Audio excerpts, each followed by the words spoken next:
Welcome to our Luke study series. This is week 2 of our 3-part series led by Melody Briggs.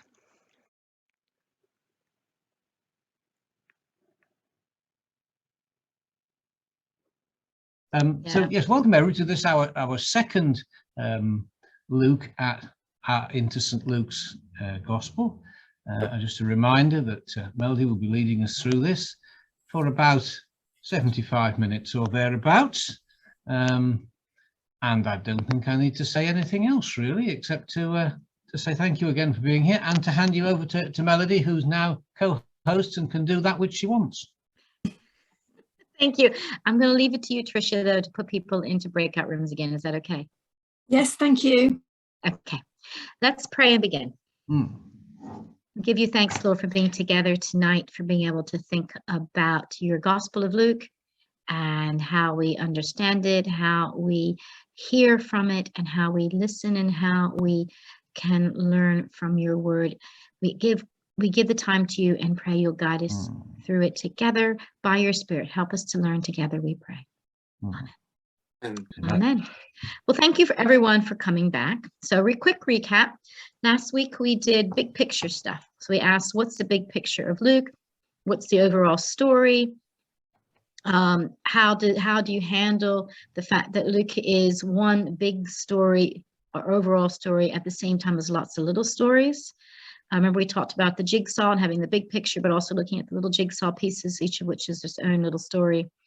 I encourage you to read all of Luke if you could. I hope you sometime over the course of these 3 weeks will do that, because the smaller bits of Luke will make more sense to you if you've read the whole thing. And I don't mean reading by stopping and pausing and pondering each passage, but just read the whole thing through and get the big picture. Really aim for the big picture. What we're going to do tonight, I'm going to screen share.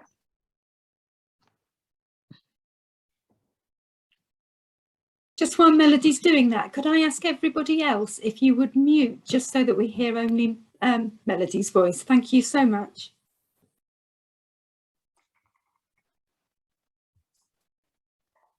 Okay, so in tonight's session, our next thing we're going to do is think about how we hear Luke, how we listen to Luke. How is it that we can hear what Luke communicates to us? My aims for the session will be these. To consider how Luke communicates. How does Luke make Luke's story clear to us? Or how does Luke guide us as we read and seek to interpret Luke? Think about how we ourselves hear Luke. Think about the significance of things that are part of hearing Luke, things like order and genre. And we're going to, at the end, the last thing I'm hoping to do for the last 15 minutes or so of the session is to engage an extended analysis of one passage in order to try to put into practice some of the things we talked about last week and we're going to talk about this week. We don't have time in 3 75-minute sessions to go passage by passage through Luke. Much as I'd love to do that, we don't have time. So I'm going to try this evening to use, we will look at a variety of passages like we did last week.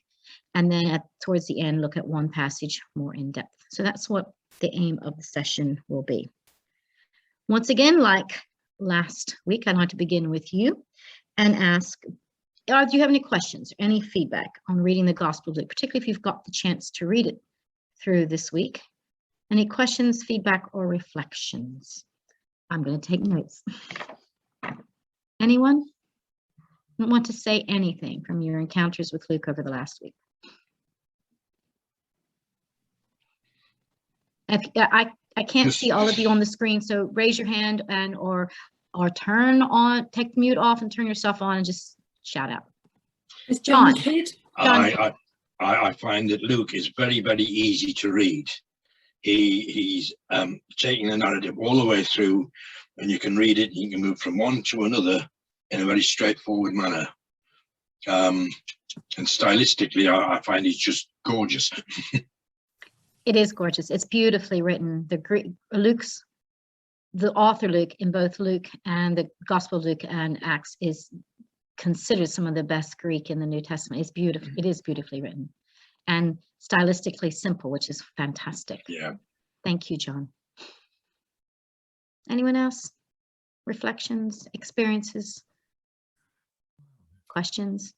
Peter Jackson. Yeah, it's just that last week when we were looking at one of the two passages last week, the apocalyptic one from can't see my notes, Luke 21, which is the Advent Sunday Gospel. I stared at it with a red face on screen, thinking I have not a clue what to do with this. And I'm the preacher that morning in our Church of England Parish Church. I've made some slight headway during this week, and I've got something that will polish up next week. Reflections on Luke. What I'm going to look at during this year from Advent Sunday, I'm going to look at his other apocalyptic stuff. Something I've read from Tom Wright is the Old in the New. I'm going to look at his apocalyptic stuff and the Old Testament in the New in Luke. Good. And by the last Sunday of Trinity next year, by Christ the King 2022, I hope to have an improved understanding. Maybe not my congregation, but I might. Well, you'll be very happy to know, Peter, the passage we're going to look at the end is going to do just that. It's not apocalyptic. Well, it is a little bit. It's not really. So you've delved right into some of the hardest stuff in Luke. I'm not writing a thank you letter to my vicar either. Yeah. But we are going to look at the passage at the end that specifically uses the Old Testament to make its point. Yeah, so we'll be thinking about that a little bit. Thank you. I'm going to focus on the hard stuff. Yeah, it sounds like it. Anyone else want to feed anything back or say anything? Shout if you do. I'm going to share screen. We'll move on to the next bit. Okay. So we're going to talk a little bit about how Luke communicates. And we're going to come at this from a variety of different angles, but the whole way through, we're talking about how Luke communicates and how we can hear what Luke is saying. Luke, as we said last week, is a narrative. And by narrative, remember, we said it doesn't mean it's a fictional account. It means it's one big, long account. It's one big, long story that communicates things in a certain narrative form. Narrative is about form. And in general, not just Luke, but in general, narrative communicates in two ways. It communicates contents. So what is the story? When you read Luke, you ask, what's the story? What story am I being told? Last week, we did a little bit of the story of the healing of a paralyzed man. What is the story? What is that story? But also it communicates through what's called discourse. Now, don't get too caught up on that word, discourse. What you need to know is discourse is about how is the story told. So these are two different things. And when we read and interpret Luke and even the apocalyptic passages, Peter, we need to think about both of these things. What's being told? What am I being told? But also, how am I being told? Because how you're being told will influence how you manage, handle, and interpret what you're being told. To give you an example of this, I have the story of the three little pigs. So everyone knows the story of the big bad wolf and the three little pigs. This picture here is perhaps what you might call a classic illustration of the three little pigs and the big bad wolf. Here we have the Disney version, same story, slightly altered. Here we have my favorite version from the Muppets. Miss Piggy takes on the wolf, and guess who wins? And here we have a well-known children's story that uses the same story, but swaps the roles of the central characters. So it's the three little wolves and the big bad pig. Now, when we're talking about contents versus discourse, contents here, the stories are all basically the same. The content is the same. But how that story is presented, how it is told, the means of expression used differs between all four. So that's the kind of stuff we're going to look at tonight. How does Luke present Luke's material to guide us in our understanding of what that content is, of what that story is? So these are the two different elements, how Luke communicates. When we're reading Luke, we need to ask, what's the story that Luke tells, whether the big overall story or the individual story, and then how is that story told? So what is the story that Luke tells? Straightforwardly, there's lots of details, but Jesus' birth, ministry, death, and resurrection, that's the overall story. how the story is told, things that Luke draws on, order, the arrangement of the stories count, genre, there's different forms of genre, literary forms in Luke, point of view, who do we see through, whose eyes are we looking through, who speaks, who narrates, who's speaking, foreshadowing, irony, and duration. We're not going to look at all of these, we're going to look at a few, but all of these are things that are worth taking into account. Duration is simply how much attention is given. The fact, we talked about this last week, that the nativity stories at the beginning of Luke and Jesus' passion at the end of Luke, in both of those, the narrative pace slows down and there's a lot of attention given to details. That signals something really important. Those sections are really important to Luke and what Luke wants to communicate. We need to give appropriate attention to them, as opposed to stories that skip along really fast. They make a point and move on. So to give you an example, I'm not going to do duration tonight. We'll do a bit of that actually next week when we do contents. We're going to do some of the others. Okay, before I give you an example, are you following me? Questions about that? Those two different things. Okay, so the first example I'm going to give is about listening to the voice. Who do we listen to, and how will that help us to make decisions about what the meaning is, what's going on in the story? I'm going to give us several passages to look at. So what this is called is listening to the narrator, listening to who is speaking. When we read Luke, and we look at different sections, we need to ask who's speaking, whose voice are we listening to, and how is that voice guiding our interpretation. Luke has two key voices.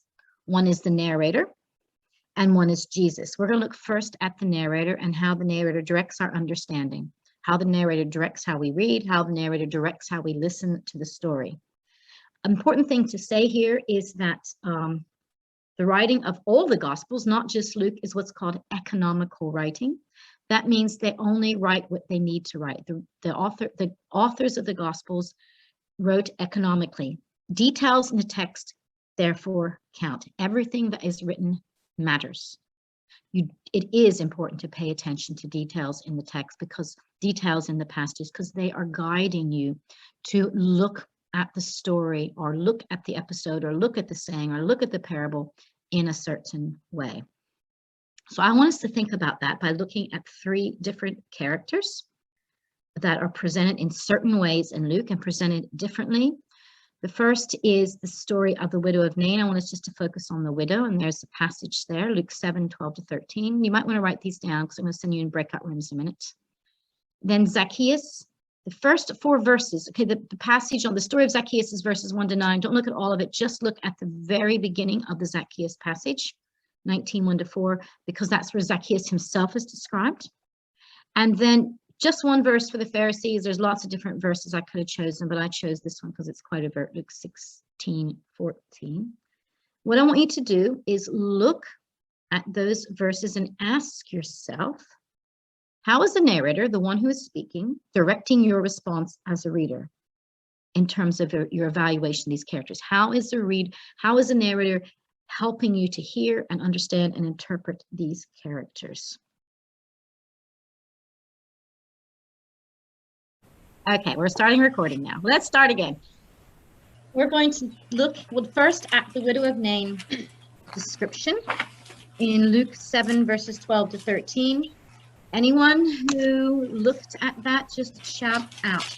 How is the narrator guiding your response to the widow? What does the narrator do or say that guides your response to how you respond, how you evaluate that character? Oops. He put the place in a public place. The gate is the main entrance to the village, where is the public area where all business is discussed. I should shut up at that's put there and let someone else contribute. No, go say it again. I'm a little bit distracted. Trish, I've suddenly lost the wait a minute, Dorothy. It's changed, so I'm now seeing mostly me and not everybody else. Trisha, do you know what's happened? Preview. Okay, got it back. Sorry, my mistake with this. Okay, Dorothy, can you say it again? I was distracted by what happened to my screen. Luke puts us in a public place, which is the gate. The gate is where the the king of the village, as it were, would be, plus, you know, all the businesses discussed. So it's a public place where this very personal thing is happening. Yes. I'll now be quiet and let someone else. But that's a really good point. We are public witnesses to the event. Thank you. Yes. Thank you, Dorothy. Anyone else? We said that it showed that she was a widow and this was her only son, so she was left with no other relatives in the world. Yes, real strong emphasis on her plight. Thank you, Heather. She is by herself now. And in that first century world, what would that mean to a woman, a widow? Well, in those days, there wouldn't be anybody else to look. She was on her own completely. There was nobody else to look after her. Completely on her own, and probably really bereft in terms of being able to be taken care of. Really important point. Do you see that Luke is making certain points about her that he wants us to know? Anyone else? Thank you, Heather. But also her son was a man. He was a grown man, so, you know, there is a big issue there. She wouldn't have and what's the issue, Mike? Go ahead. Well, she wouldn't have had any grandchildren yet. He wasn't married, so as far as we understand. Yes, we're not getting other information. We have to assume that he was simply her grown son and nothing else. So she's left without any other family. Thank you, Mike.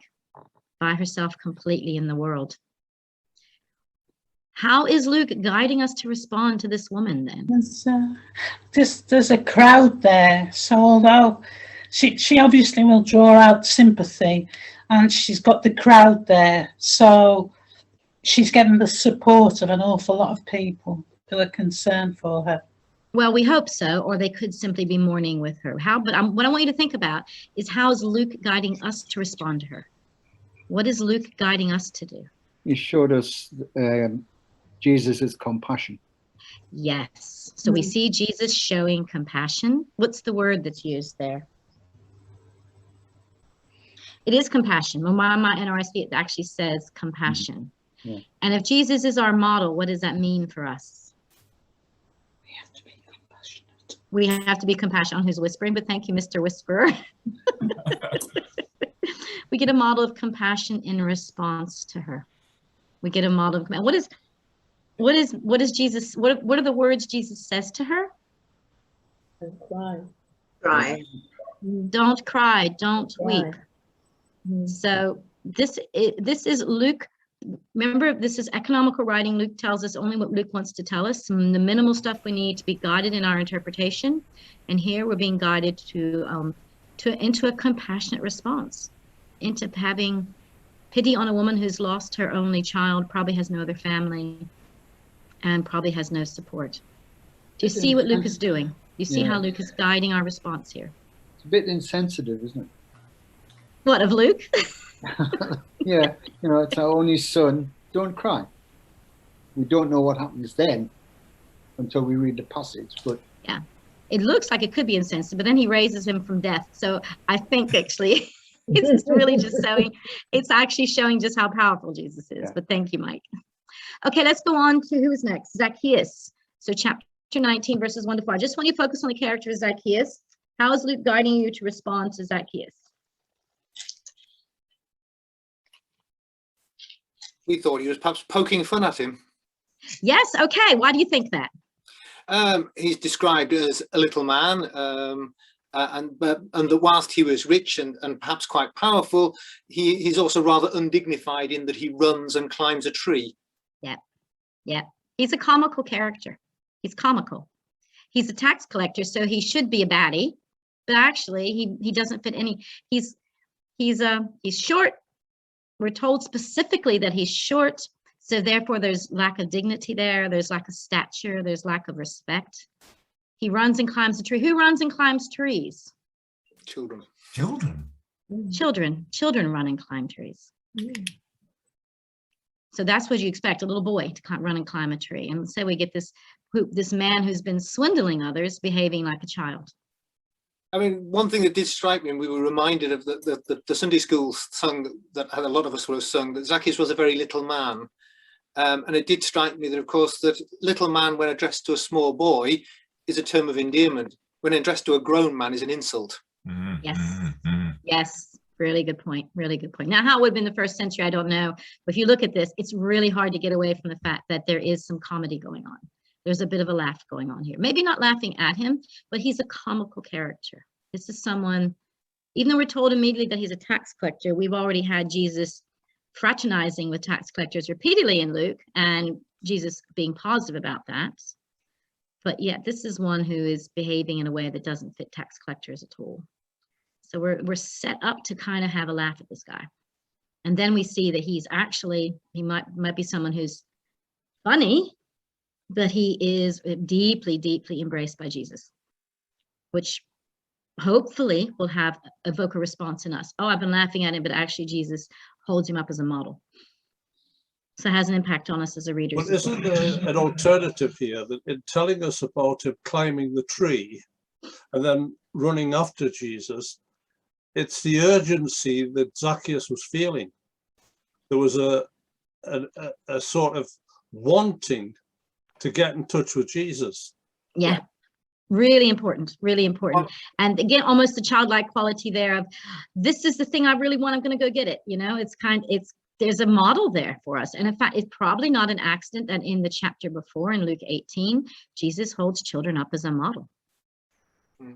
We're going to look at order and arrangement in a few minutes, and also in chapter 18, we have the rich young ruler who will not give up any of his money and gets turned away from Jesus.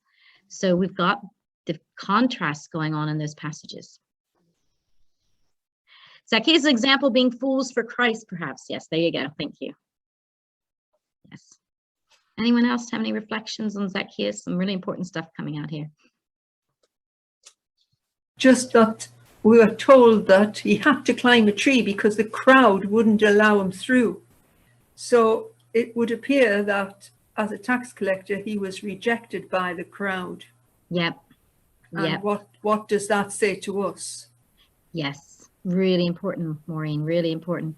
And we see as the story goes on that the crowd continue to reject him.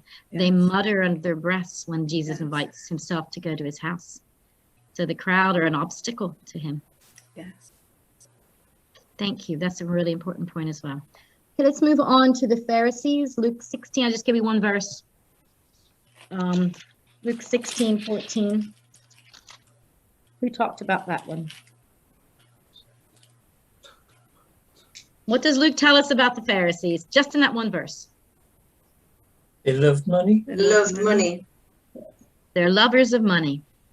They're lovers of money. It's important to know, again, when we're looking at passages, how the order counts for everything. This is a big section of teaching by Jesus on not being a lover of money. And they're held up as a negative example. What else did they do with Jesus? What else did they do? Sorry, I didn't catch that. Scoffed at him. They scoff at Jesus. They scoff at Jesus. By this time in the Gospel of Luke, you're pretty much aligned with Jesus and you recognize him as the hero of the story. So people who are scoffing at him, it's setting you up to being unhappy with those people. Does that make sense? How are you being led to respond to them, I guess, is my question.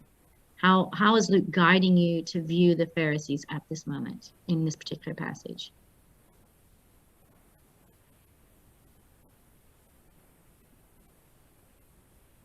Well, can I speak up for the Pharisees here? Because, I mean, I have no doubt that many of them were covetous and loved money, but Luke is sort of suggesting that they're all like that. And we might suspect, even from some of the pictures, other pictures of other Pharisees that we come across in the Gospel, that maybe they're not all like that. Yes, that's right. But I want us right now to be able to stick with this particular passage and how we're being guided here. And you can... Well, I am. I'm making that point from that passage because I read that and actually... I actually get slightly offended by it. Okay, fine. You can be offended by it. That's fine. It is a little ambiguous. The Pharisees who were lovers of money. Does that mean all Pharisees or the ones who were lovers of money? It can be interpreted either way. You can interpret that both ways. And interestingly, in Luke, and only in Luke, this is the only gospel where when we get to the Passion narrative and the religious leaders are putting Jesus to death, the Pharisees aren't there. All the other religious leaders are named. The Pharisees are not named. Really interesting and a source of scholarly debate. Why do the Pharisees drop out of the picture? Helen, I can't quite read all that. Sorry, I'm not good at the chat. Luke paints a picture of the Pharisees respected Are the real villains and baddies? I was saying that Luke is painting a picture of the Pharisees who are respected in society as being the real villains or the baddies because their priorities are wrong, basically, in this passage, where the one that we expect to be the baddie, who is a tax collector, is more sort of a lovable rogue. Yes, and that happens repeatedly in Luke, that the expectations of society, status is turned on its head. This happens over and over in Luke. The people that the rest of society were expecting to be the villains are not the villains, and the people that are the respected leaders, the vicars of their day, dare I say, are the ones who are held up as negative examples. So the bishops, the district superintendents, those people, the archdeacons, they're the negative examples in Luke, because that's what role the Pharisees would have had in that society. They're the baddies, or they're the ones who get criticized. So just to kind of take us on a slight tangent, I wonder often about Luke's point of view and our hearing of Luke, how we rather like to stand alongside the disciples in this scene, standing behind Jesus and cheering him along, and we know to position ourselves away from the Pharisees. I wonder the degree to which the irony and satire that is there really should be the finger should be pointing at us. Yeah, I think that's right, Christopher. I think we lose a lot of the power of what's going on because we know how we're supposed to read it, as opposed to being able to put ourselves in. We're going to look at the parable of the Good Samaritan in a minute, and that's a classic example of that. We align with the Samaritans, but no one would have. You almost to get that parable of power, you've got to rewrite it almost. Yeah. And so the Samaritan becomes a terrorist, or the Samaritan becomes a pedophile, or the Samaritan becomes somebody, member of parliament, whatever it is that you would consider a baddie. And then you've got an understanding of that parable. If you don't do that, you don't get the impact that the parable would have had on those who originally listened to it. It's like the picture of the fist, isn't it? The pointing finger. One points and the other fingers are pointing back at you. Yes, thank you. Thank you, Mike. Okay. Go ahead, with Jim. Isn't there like sort of three levels here that we consider this passage as it happened, and we picture Jesus in front of the Pharisees pointing the finger and saying you, and then we've got the next level when the story is told in the early church and people are sort of bringing in their prejudices, and then we've got the third level, which is when Luke picks it up and then he writes it in his way. Yeah, you can do that. You can absolutely do that. What I'm doing here is working with what we call the final form of the text as we receive it. Rather than, I'm not trying to dig through the historical layers, although I think you do need to use some historical stuff to help you to interpret what's going on. Like, you've really got to know about the relationships between the Pharisees and the Jews to understand the parable of the Good Samaritan. If you don't understand that relationship, it just turns into a parable about being nice, and that's really not what it's about. It's about, so the point I'm trying to make here is that Luke is trying to evoke a response in you as a reader, trying to guide your response. And one of those responses might be, I don't like to hear the Pharisees being called lovers of money. Or maybe you don't. But what response is Luke provoking in you? What response is Luke provoking in you with the widow of Nain? What response is Luke provoking in you as when you look at Zacchaeus? How is Luke guiding you in your understanding of the story world? Okay, I'm going to move on.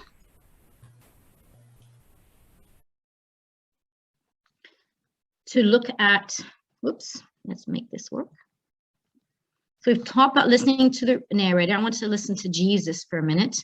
In the Gospel of Luke, we primarily hear Jesus speaking to people in episodes. We hear Jesus telling parables. And we have Jesus engaging in teaching. I want to look at teaching for just a few minutes. So when we hear Jesus' voice, it's usually in teaching and parables. And we'll look at a passage that contains both of these. I want you to compare these two passages. They're right back to back next to each other. The first one is really fairly much straightforward Jesus teaching, and the second one is some teaching, but also a parable. So go back. I'm going to put, if you put them back in their breakout groups, Tricia, this time I want to give them a shorter period of time, about 4 minutes. Just compare the two passages and ask how. What I want you to do here is not say what is Jesus' points, but how is Jesus making his points? What kind of things is Jesus doing to communicate his points? So you're looking at Luke 6, 37 to 38, and then 39 to 42. Really, it's Luke 6, 37 to 42. How is Jesus making these points in these two sections of Luke 6? We're going to give you just 4 minutes for doing that. Just really quick thinking of how the points are made. Off you go, Tricia. Welcome back, everyone. We're just going to do this bit briefly. I just want you to think a little bit about what kind of ways Jesus speaks to us and different ways Jesus communicates. So what did you get from those passages, comparing them, contrasting them? How does Jesus make his points? Anyone? In the first part, he makes very short, sharp, don't do this, otherwise you'll get, it'll happen to you. Don't judge and you won't be judged. Don't condemn and you won't be condemned. It's short and sharp. It's really pithy and to the point. It really is. Real do's and don'ts, isn't it? There's a real direct, sharp, you're put it beautifully, Julian. Very direct teaching. Do's and don'ts. Here's some real guidance I'm going to give you. Okay, thank you. That's really helpful. What does he do in the next part? He uses a lot of pictures and examples that people can relate to, or in the case of the log, are so exaggerated that you just can't forget the image. Yes, yes, it becomes a kind of comical image that sticks in your head. Yes, it's a parable. He uses a parable and he uses a lot of imagery. Jesus teaches with imagery all the time. One of the reasons for that, both images and parables, stories, is they're meaning rich. They're really meaning rich. You can't point them down to just one thing. There's lots of, it doesn't mean they can mean anything, but you use the image of a heart. You're already talking about all kinds of things, or a thing like a log, or what images has he got here? Yeah, the log, the speck, your eye. There's all kinds of things you can draw out of those images. They're meaning rich. They don't just boil down to one thing. And that really opens up the fruitfulness of what's being said. Anything else from those two? Is there an implied audience to the second part that is, in a sense, attacking those people like scribes and Pharisees who are setting themselves up as teachers of the law? It could very well be. Actually, what we're told back in verse 17 is he's talking to a crowd with the disciples included. So he's probably talking to everybody. Okay, we're going to move on.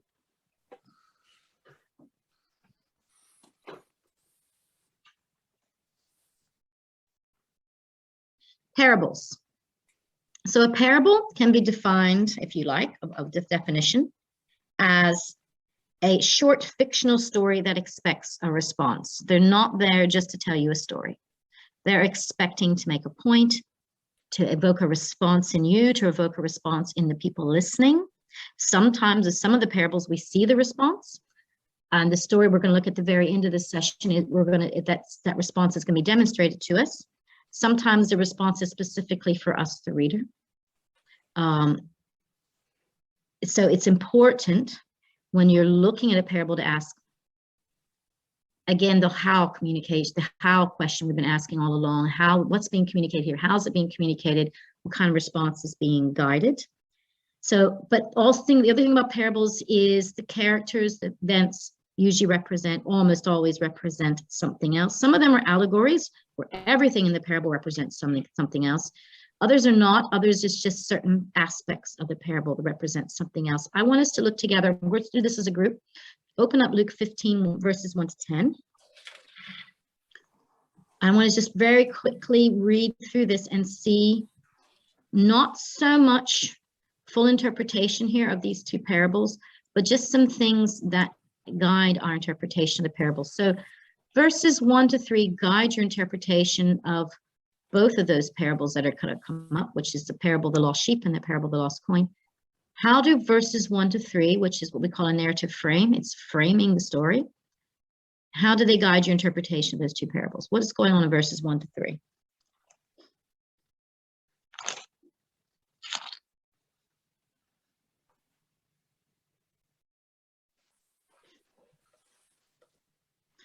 The two parables are told in response to verses 1 to 3. What's going on there? Anybody? You can shout out. It's not a trick question.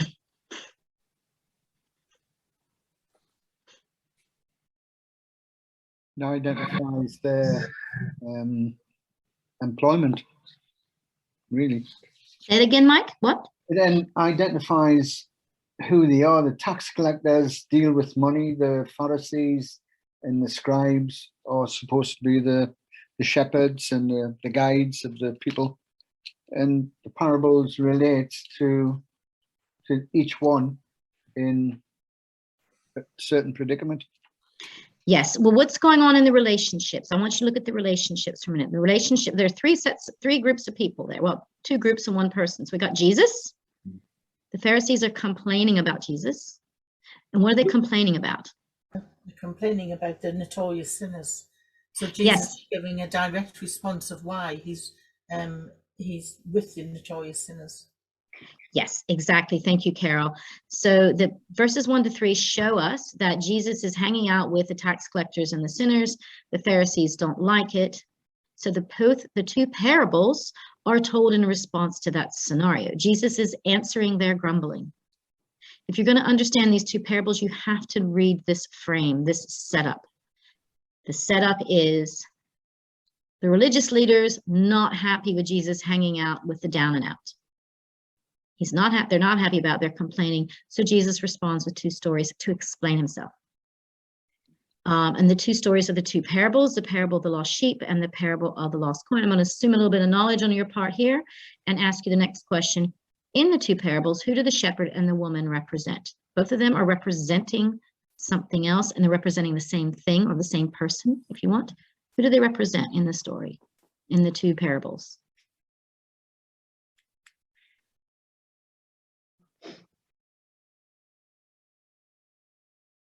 I would go for saying Jesus, God. Yes, seeking out.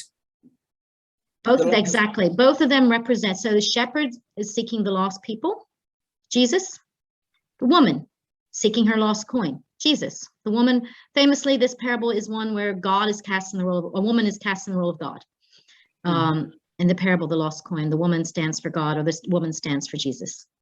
And the shepherd stands for Jesus as well. So Jesus explaining why he's hanging out with the tax collectors and the sinners, and he is the shepherd and he is the woman searching for her coin. So who do the sheep and the coin represent? In the story world, who do they represent? Sinners. The sinners, the sinful people.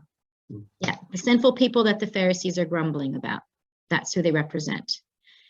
Verses 7 and 10 help us to guide our interpretation of the parable. Luke's giving us a bit of guidance on how to interpret the parable, or Jesus is giving a bit of guidance. It's really Jesus, because he's the one who's narrating the parable. How do verses 7 and 10 help you to understand the two parables? To tell us how absolutely essential it is to repent. Yes, they talk about the importance of repentance. Thank you, Ian. And one more thing I want you to get out of it. What else do they tell you? This is gladdening God's heart. Yes, exactly. That is God's wish for us and will for us. Yes, thank you. I don't know who said that because I can't see everyone's picture, but whoever said that, thank you. Yes, it gladdens God's heart. It gladdens the heart of the shepherd and of the woman, and they call in all their friends, including the angels, to rejoice over this. So repentance is a really positive thing.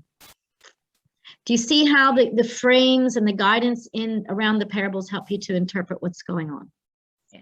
But it also contrasts between the Pharisees complaining and God rejoicing, the two opposite emotions. Yes, it does. Thank you very, very much. And famously, in the third parable, which is the same parable again, but expanded, the parable of the lost son, who represents the Pharisees? Brother. Yeah, the older brother represents the Pharisees. You've got the father representing God or Jesus, and you've got the lost son representing the tax collectors. And famously, the parable ends without a resolution. What are the Pharisees going to do? How are the Pharisees going to respond? Are they going to embrace the younger son, or are they going to walk away? But in this, sorry, in this one, these two that we're looking at, just going back to your question on sheep and coin, are the sheep that want to represent the ones who have wandered far, who have no boundaries? They can go anywhere. But the coin is those who have been lost within the house. Like we lose people within church. The household of faith, you know, they might turn up, but they're pretty lost. Really nice. I don't know who's talking, but really nice. You're using the setting. Yeah. Really, really nice. Very good. We're going to do setting, the importance of setting next week when we do story contents, but you've used the setting beautifully there to guide your interpretation. Well done. That's good. Really good images there. Thank you. Okay, we're very brief. Go ahead. The coin can represent someone who is lost and doesn't know it. Because coin's an inanimate thing. Either a sheep knows it's lost, or it doesn't know what to do about it. And it doesn't know what to do about it. And itself. Yeah. And a sheep away from its herd usually is very lost, because they're very much herd animals. But we won't go into sheep imagery right now. But thank you very much, Celia. Okay, I want to briefly talk about genre, very, very briefly. We've already been doing it, really. We've already been talking about parables and how to handle them. Let's just talk about genre for a minute. So genre is the literary form of the text. It's what kind of passage you're dealing with. And how you interpret or read or handle a passage depends on the genre it is. So looking just at Luke 3, verse 1, in the 15th year of Emperor Tiberius, when Pontius Pilate was governor of Judea. What does this language in Luke signal to you about how to handle this particular passage? Just this opening statement. What kind of passage are we talking about here? Historical. Yeah, there's a historical account coming. This is what Luke says happens. Luke's going to give you an account of what happened. Might handle that differently from the next one. A man was going down from Jerusalem to Jericho, beginning of the parable of the Good Samaritan. What is that? What does this suggest? Location. Location, yeah. Story. It's a story. Once upon a time, there was a man doing this. It's signaling there's a story. Often Luke helps you out here and says, Jesus spoke to them in parables and. Jesus told a parable and. You're told it's a parable, but the opening of this parable is fairly obvious. It's a story coming. Okay, who was speaking at the beginning? Was it Peter? Jesus said to the disciples, the days are coming when? What's this, Peter? Apocalyptic literature. Yeah. Just the days are coming when. It's a kind of prophecy, apocalyptic literature. Thank you. Very good. And then Jesus says bluntly, I say to you, love your enemies. What's going on here? What kind of literature is this? Oh. No. Say it again. What would you say, Julian? Commandment. It's a commandment. It's the kind of teaching we've just been looking at in Luke 6, direct commandment. Can you see that if you pay close attention to the words, it signals to you what kind of genre, what kind of literature you're working with, and therefore how you might need to handle it. Just pay close attention to how it's communicated, and that will signal to you, this is the way I need to approach this. Historical account coming, story coming, apocalyptic literature coming, because Peter likes that. Direct command. Yeah? Yeah. Okay, I want to look very briefly, but importantly, at arrangement of stories. So we talked last week about the big picture and trying to read all of Luke to get the big picture in order to see how the stories all fit together to make one big picture. This is relevant to the overall story, but it's also relevant within passages. And it is important to read a passage not as a standalone, but ask what's around it, and how does what's around it help me to interpret what's going on in it. The location of the stories in the gospel are not accidental. They're almost always put in with some kind of theological theme or theological juxtaposition. Not all of them, but well, they probably all are. I just haven't discovered all of them. But a lot of them really do have a theological arrangement around them. One that's I think is fairly obvious, but is often overlooked, is the juxtaposition of the parable of the Good Samaritan with Jesus' visit to the home of Mary and Martha. So look this up in your Bibles. Look up Luke 10, verses 25 to 42.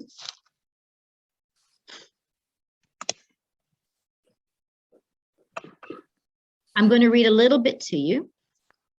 Okay, I'm going to stop the share because I can see you better. So we're on Luke 10. So again, we have an opening frame that helps us to interpret this passage. In Luke 20, verse 10, sorry, chapter 10, verse 25, it says, a lawyer stood up to test Jesus. So Jesus is being tested.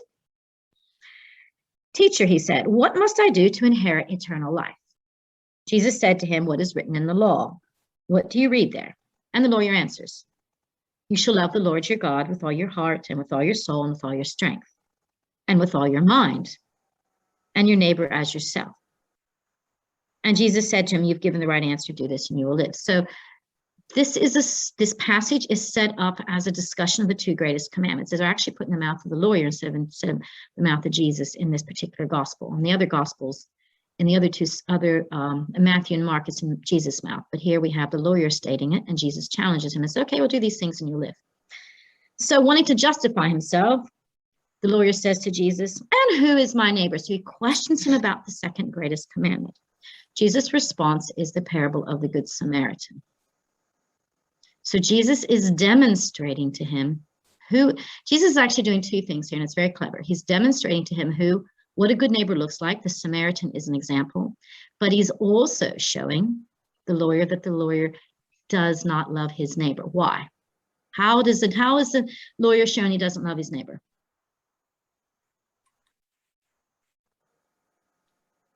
Because he wants to put a limit on who might be. Yeah, he wants to put a limit on who might be his neighbor. He doesn't want the Samaritan to be his neighbor. He doesn't love the Samaritan. He doesn't. Famously, the Jews in Judea and the Samaritans right next door hated each other.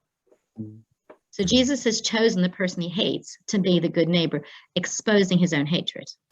So the parable of the Good Samaritan is about who do you hate, why do you hate them, and how can you fulfill. It's challenging us. We have to rewrite it for ourselves. It's challenging us to ask, who do we actually not really love, and how can we try to obey this commandment? What's going on in the next passage? What happens right after that? What do we see? It looks like it's just stuck down there for no reason, but there really is a reason for that passage. What's the next story? Showing how to love God. Yes, we are shown how. Who said that? That is exactly right. I don't know who said it, but well done. Next, we have Mary, the story of Jesus visiting Mary and Martha. And what do we get demonstrated there? How to love God, how to fulfill the first commandment. So you have two stories back to back about the two commandments. The first one's about loving your neighbor, what it looks like to love your neighbor. The Samaritan gives an example. And then we give an example of what it looks like to love God and to put God first. And of course, there's this tension over, is Martha in the right or is Martha in the wrong? Well, if we just have love your neighbor as yourself, Martha's doing just fine, thank you very much. So she is taking the Good Samaritan parable and living it out perfectly well. But Jesus said there's even more important commandment. And who's following the more important commandment here? It's Mary. You see how the arrangement of these two stories, it's not an accident that the story of Mary and Martha is stuck after the story of the parable. But the way that Jesus tells that story pushes you to conclude that it's Martha that's in the wrong, because he describes her as being distracted. But the way the story is told is, again, it's telegraphing how you're supposed to respond, that you are actually supposed to respond negatively to Martha and positively to Mary. Yes, you are. Now, Martha gets distracted. So it prevents us, if you read the twos together, thank you, Christopher, if you read the two together, it prevents you from just obeying the second greatest commandment and ignoring the first.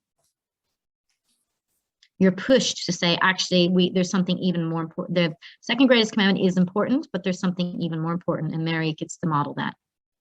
Famously, Mary was doing what she shouldn't have been doing because she was acting like a disciple, and only men got to do that. But we won't go down the feminist path tonight. Tempting as it might be.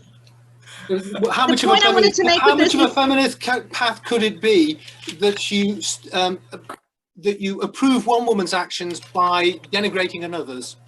That's not very sisterly. Thank you, Christopher.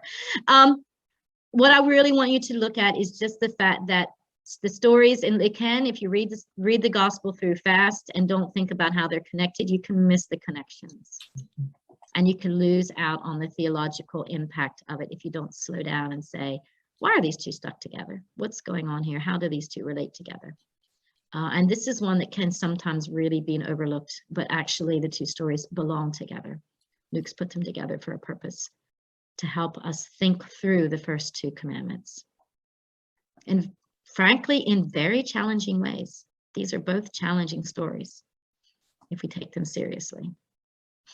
Most of us would prefer to be Martha. I know I would. Run around and do things, serve God out there, engage in lots of things, but actually stopping and listening and learning and loving God by stopping ourselves, etc., etc. I'm not going to go into it, but there's a challenge in it.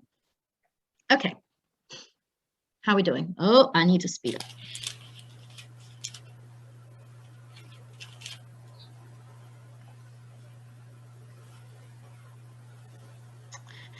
Okay, for our final act tonight, I want us to look at what I think is one of the more difficult passages in Luke. It's the parable of the wicked tenants, Luke 20:9-19, if you turn there. I want to use this to help us think through how to use some of the things we've been talking about.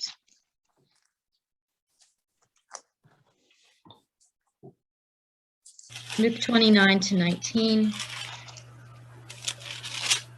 So some of the things we've been talking about across both sessions, things it's important to ask. First of all, this story, the parable of the wicked tenants, followed by its explanation.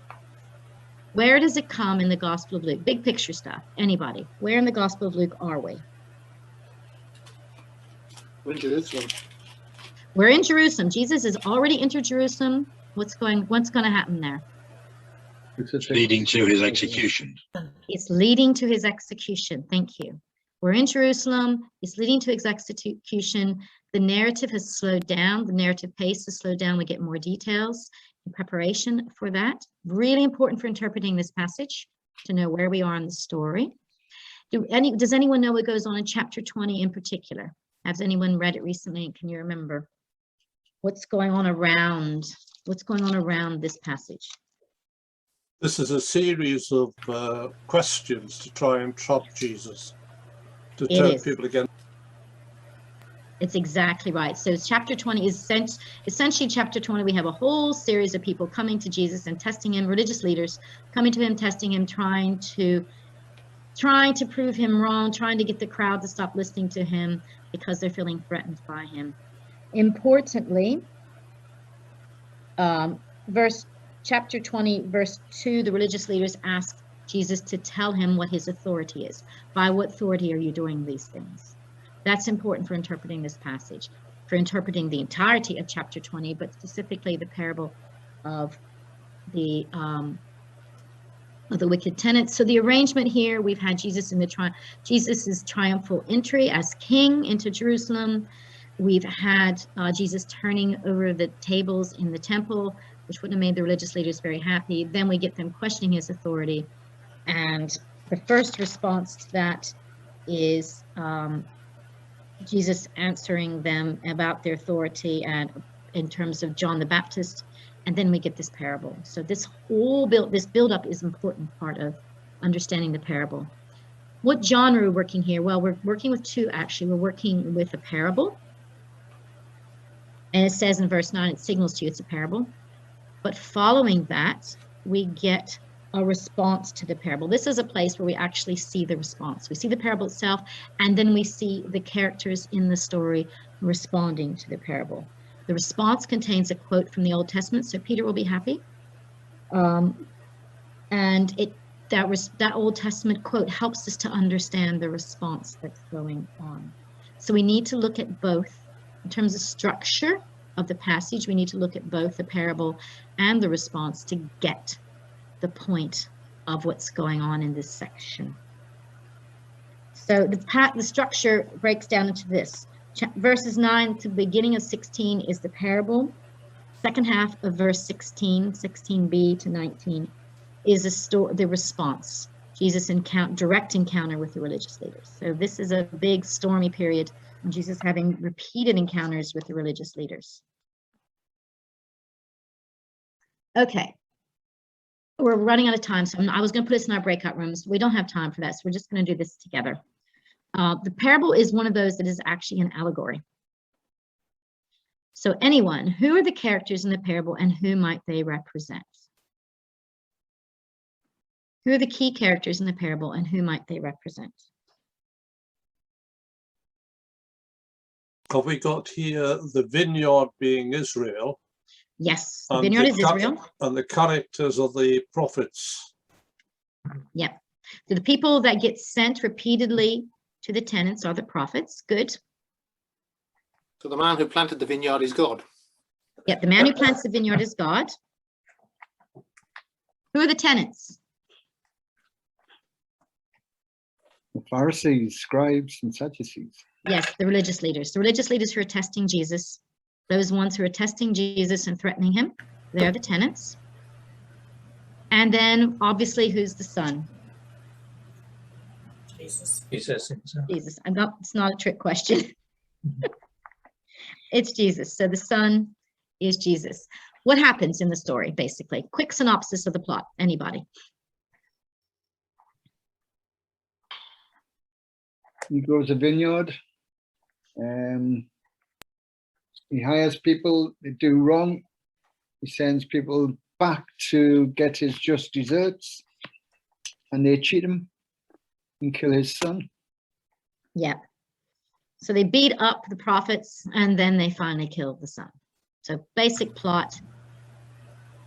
God plants Israel. God plants the vineyard. All of the religious leaders were known. The vineyard obviously stands for Israel. That was a major image of Israel in the Old Testament. The response is harder. So the parable, great. The response is a bit harder, a bit trickier. How does the Old Testament help us? Let's skip the Isaiah passage because that's the one that shows you clearly that the vineyard is Israel. Skip that bit. Already done that. Someone want to look up a Psalm 118 verse 22 and read it to us.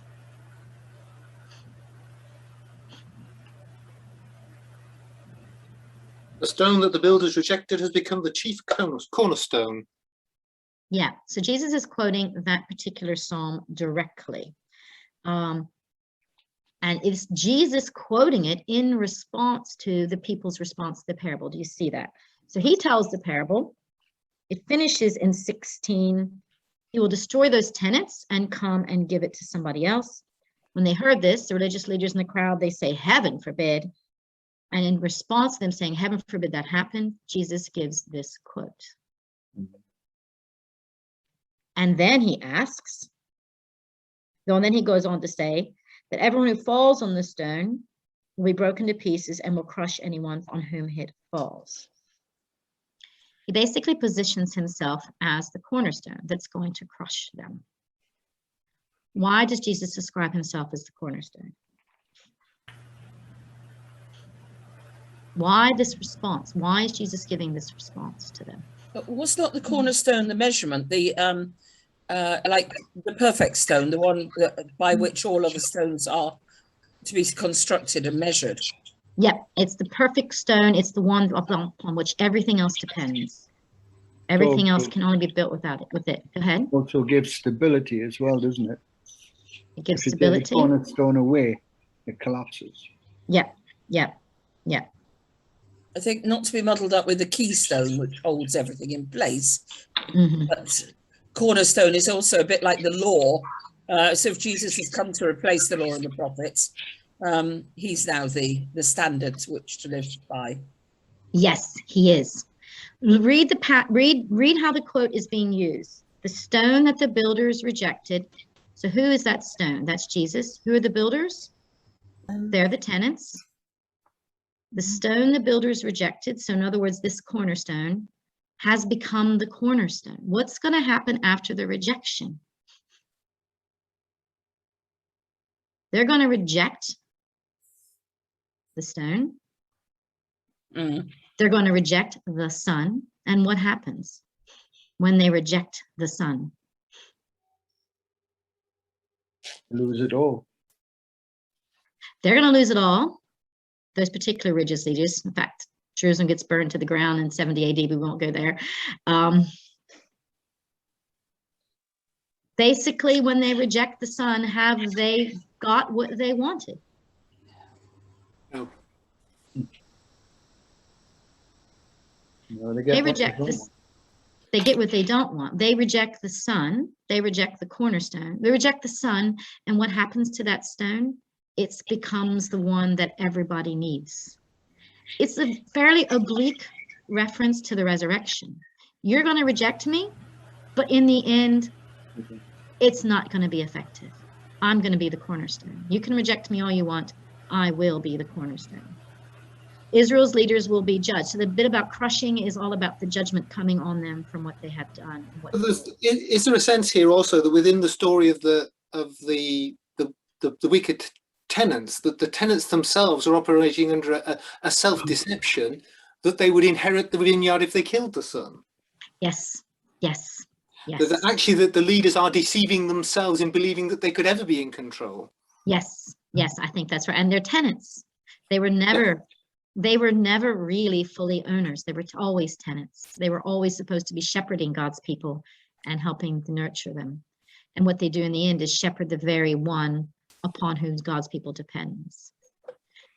Basically, I was going to say, how does the response follow on from the parable? Can you see the connection between the parable and this response? Anyone want to articulate that? We're out of time, I'm aware, but I want to just finish this a little bit. You see in the vineyard all this violence with thrashing and throwing out, and just how awful the whole thing is. It's all anger and judgment, and then suddenly that's going to be reversed, and the anger and judgment is going to dash them in the same horrible way that they treated the sons and the prophets. That's going to be their comeuppance, because anyone who falls is going to be crushed. Yeah. The tenants can't get away with it because they are not, as someone said earlier, they're not the owners. They're not the one for whom the vineyard has been nurtured, or should have been nurtured. And because they have done wrong, they're rejecting the cornerstone is not to their benefit at all. And that's there's a payment to be made. And there's a payment to be made. We go back to the big picture. What is the role of this passage in the overall story? How does this fit into the story, overall story of Jesus' life, ministry, death, resurrection? What's its role? If the cornerstone is the perfect stone, and if you reject that, then anything you build without it is going to fail. Yes. Yep. It's also showing these. It's Go ahead. also showing that what happens if you don't accept Jesus' authority. Yes, what happens if you don't accept Jesus' authority? Because this is all in response to the question of his authority. It's a piece, though, almost a speech act, in that Jesus describes what's going to happen to him in parabolic form, but that very description provokes the thing that he's just described. Yes. So it's a prophecy. This is a prophecy of Jesus' death. Jesus is prophesying his death, and in the very act of the prophecy, he's fulfilling it, because he gets them angrier and angrier at him. In fact, it's right after that they turn and say, they just start to plot ways to kill him. That's pretty much what comes next in the passage. Verse 19. They wanted to lay hands on him at that very hour, but they feared the people. It's in the overall Luke, it's functioning as a prophecy of his own death. He's prophesying his death at the hands of the religious leaders. He's saying to them, this is what's going to happen. You're going to kill me. But the result of that is going to be judgment on you. He's warning them. But at the same time, by making the prophecy, as Christopher said, he's provoking what's going to happen. But they've heard this prophecy before in Isaiah. So he's reiterating what Isaiah said, things that they know or should know, the leaders. He's just saying, like the blind leading the blind. Yeah, he's specifically using the Psalm 118 as part of that and saying, you haven't understood this. What does it mean that the stone you guys have rejected has become the cornerstone? Have you not got this yet? Okay, just to help you out, Christopher. This is for Christopher, for all of you. There are a whole variety of ways you could preach this particular passage. I'll let you guys talk about this tomorrow morning. There's a variety of angles you could take on it. Here are some suggestions, but there are others as well. So you could you could discuss the passage as a prophecy of Jesus' death and the implications for those who reject him. You could talk about the vindication of Jesus by resurrection and building of a new vineyard, because that's what he's also prophesying. I am the Son. I will be the cornerstone of the new vineyard. And you could also talk about Jesus' death and resurrection as the climax of Israel's story. There are other things you could do, but those are 3 different angles you could take on preaching this, and probably 3 different messages you could deliver.